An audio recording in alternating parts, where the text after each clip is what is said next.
Good day, ladies and gentlemen. This is the final leg of our journey together. We're doing Unit 10, Climate Business Management.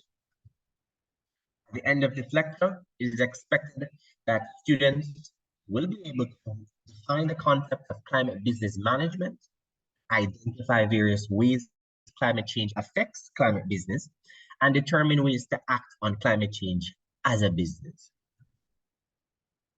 What is climate business management?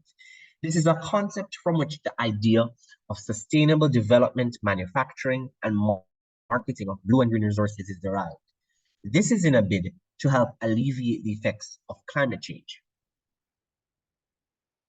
And there are different ways in which climate change affects climate business. Certain ways include higher prices for goods and services.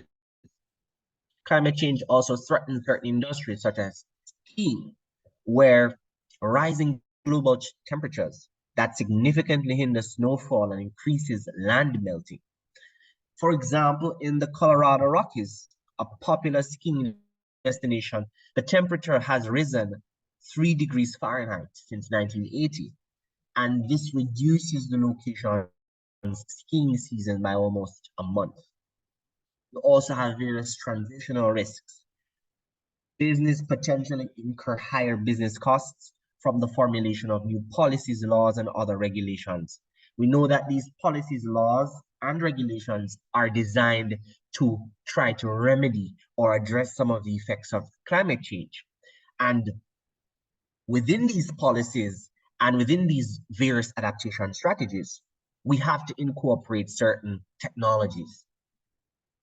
And these technologies cost money.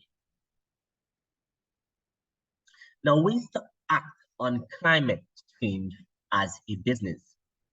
Now, with climate change, there are different areas that you can look at.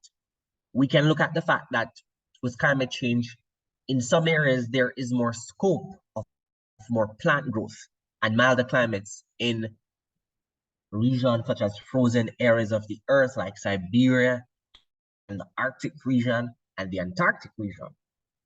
There are fewer injuries or decreased death as a result of these Arctic cold conditions. We also have longer growing seasons that correspond to increased agricultural production in a few areas. There is also long-term shipping commerce that will benefit from the opening of the Northwest Passage for longer periods of the year due to the loss of Arctic sea ice. There's another one that is not on the screen. However, another way in which persons act on climate change as a business is the introduction of various carbon taxes. We discussed the development of various policies earlier, and these policies that you need to implement, they cost money.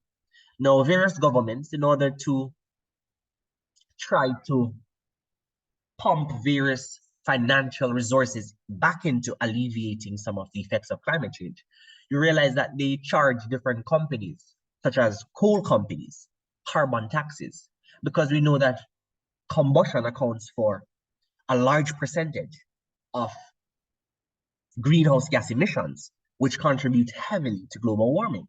And so one of the ways in which the government tries to act on climate change as a business is that they try to introduce carbon taxes, where these companies have to pay a relatively large amount of money annually in order to continue to operate their businesses. And more governments are also incorporating more policies in which these companies have to now practice afforestation and reforestation in getting back more trees and plants into the environment. Thank you for listening, ladies and gentlemen. That is the end of my presentation. It was a pleasure being with you. My name is Dean Egler. As per usual, if you have any questions, you can email them to me at deanregler@gmail.com, and I will respond accordingly. Thank you for listening. All the best, and do take care.